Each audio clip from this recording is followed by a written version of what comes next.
Hey guys, welcome to today's video. This week's video is a bit different to what I had initially planned out to do because the weather all week has been pretty awful. It snowed for the majority of the week and then the last couple of days it's been raining. So I've not been able to go out and film what I had planned to film. So instead we're gonna make this video early, which I planned to make when gyms were reopening, but we still don't know when that's gonna happen.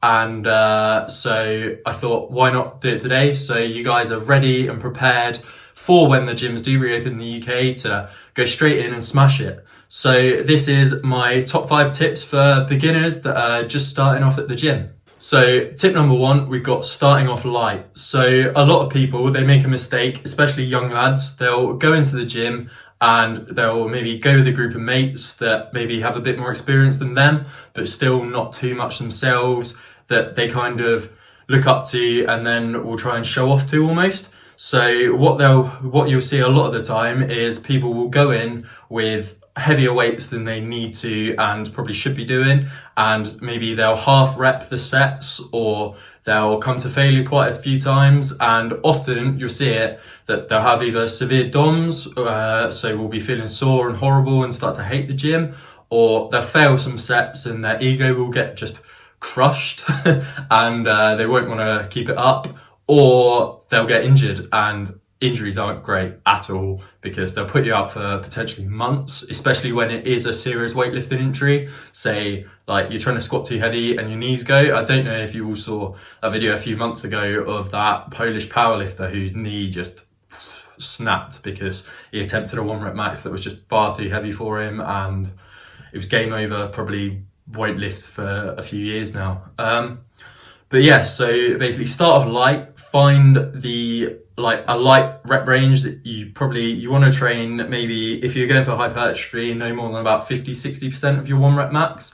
And then if you're going a bit heavier, realistically, if you're doing sets of 5, you don't want to be going over 80%. And even those heavy single top sets, you don't really want to be hitting your max every week, even few weeks. You want that at the end of training cycles, so you've got something to build up to and then hit, and then go again starting at 90%, 50, 60 for whatever rep range you're going for. But yeah, that's tip 1. So tip number 2 is focusing on compound movements. So these are your bench, your squat, deadlift, rows, pull-ups. So these are the exercises that work the most amount of muscles in your body and require the most energy expenditure to do. So with these exercises, you want to be going at, we've got a guest, excuse me. My cat's just bit me, I apologise. Go again. So yeah, these compound movements are what we really want to do at the start of our sessions when we've got the most energy to expend, because these will take it out of you, and towards the end of the session, all you're really doing is risking your performance and risking injury by leaving these movements to the last.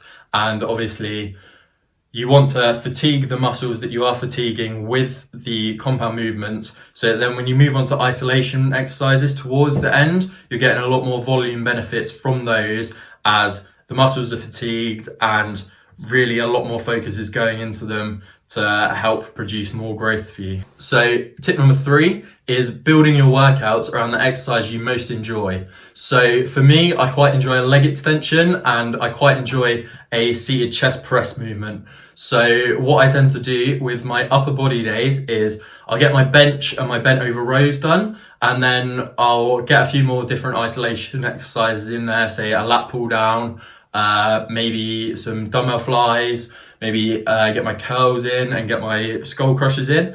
And then from there, I'll then save maybe to the last when I'm starting to feel really tired and fatigued. I'll get that seated chest press in just so that I've got an exercise that I'm looking forward to. But yeah, so I've got that exercise that I'm looking forward to, and then I get to hit that at the end when maybe I'm feeling a bit more fatigued, but then I've got that motivation because I know it's an exercise I enjoy, that I'm going to get through it at the end and finish that set well. So it's the same with the legs. So once I've got my squats and my deadlifts done, I'll then go on and maybe do some Bulgarian split squats. You'll see in my program and my previous videos. You'll see kind of how my leg sessions work, and then towards the end I'll have those leg extensions ready to look forward to get me through the rest of the session. And it just gives you something to look forward to in your sessions, so that you know that you've got things that you enjoy doing and things to just look forward to, so that you don't end up hating all your sessions, because nobody wants to not enjoy their sessions, because you're not going to keep it up and you're just going to lose progress because you give up, because you're bored, fed up, not enjoying yourself. So tip number 4 is to bring a friend. If you're a beginner to the gym, it's always best to go with a friend, preferably somebody who has a bit more experience than you, but that's not completely vital, because obviously you're there together, you're there to help each other, motivate each other, push each other through, and for safety purposes, because obviously if you're benching, squatting, hitting those compounds heavy for the first few times, you might fail. Everybody fails sets. Like, even the top professional bodybuilders, top powerlifters, top strongmen in the world fail sets. And that's just how it goes. So it's always great to have a friend, training partner to train with. So you've then got somebody there to spot you. Especially if you're new to a gym, you might feel anxious, nervous to go and ask somebody that is at the gym there to spot you and give you a hand with things. So yeah, it's definitely always vital to bring a friend, have somebody to train with, because it just motivates you and keeps you safe, really. Now, onto tip number 5 is to remember everybody starts somewhere. We've all done it. We've all gone to the gym for the first time. It happens to everybody. You can't just turn up one day, you're Mr. Olympia, bam, straight off the bat. No, everybody starts somewhere. So everybody's nervous the first time they go to the gym.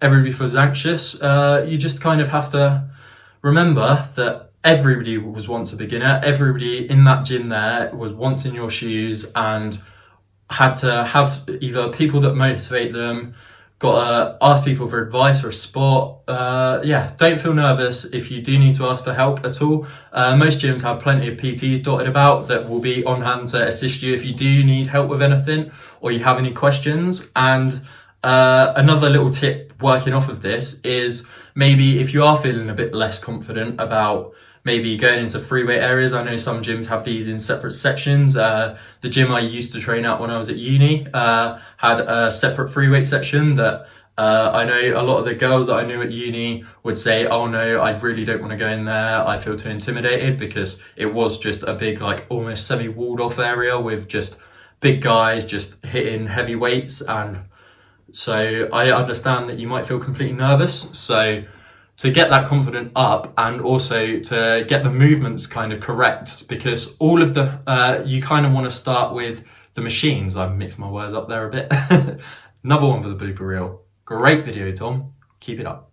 But yeah, so you might want to start with the machines, because even say a seated chest press is a similar movement to a bench press. You're going forward, contracting the muscles and then coming back. Same with a leg press. It's almost, I think of a leg press every time I do it, is almost a reverse squat movement, because it's pretty much the exact same movement just from a seated position. So obviously these are the kind of exercises that you want to focus on first, getting the machines right, ready, so that you form and you kind of understand the movements when it comes to hitting the free weights and building from there. But yeah, guys, thanks for tuning into this week's video, and I hope these beginner tips have made you feel maybe a bit more relaxed, a bit more confident about maybe joining a gym for the first time post-lockdown. But yeah, thanks for tuning in again anyway, guys. I hope these tips have helped out.